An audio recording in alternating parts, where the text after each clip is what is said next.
Remix is a little bit angry with this at the moment.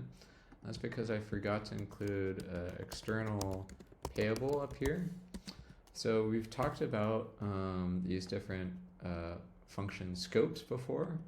So go ahead and pause the video and go ahead and write out what the 4 different scopes are, and just a little reminder about which one uses the most gas, which one uses the least gas when you use them, kind of generally. So go ahead and pause the video and give that a try. Okay, so for these scopes, again, we have, I'm not going to go over this super long since we've covered this quite a few times now, but we have public, external, internal, and private, and these go in order from most gas to least gas. And the reason why I'm really harping this home is it really is an important concept in terms of saving yourself gas, generally when you're writing functions. Okay, and then what does this payable mean? So this also actually saves some gas, or at least it did.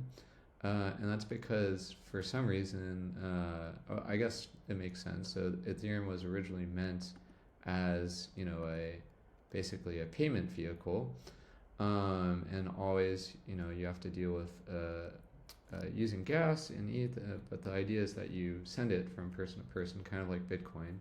So it actually costs less gas to make a function payable versus not. But then the other reason is that if we're actually going to receive some ETH, then this basically injects some code that allows for the contract to receive Ethereum. And that's true not just for this receive function, but generally when you're working with Ethereum in your functions, you need to make them payable. Okay, and so then this is the bare minimum that we need to receive Ethereum. Now you need one other function to make this token faucet functional. So right now it can receive ETH, but you're not able to withdraw or like disperse any ETH.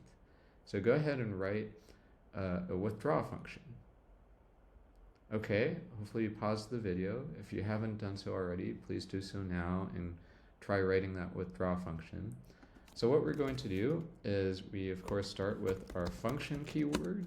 We'll just call this withdraw. We're going to take in some amount, let the user choose it. We could, you know, just hard code some value that they withdraw each time, but if the faucet doesn't have enough, then it's kind of weird.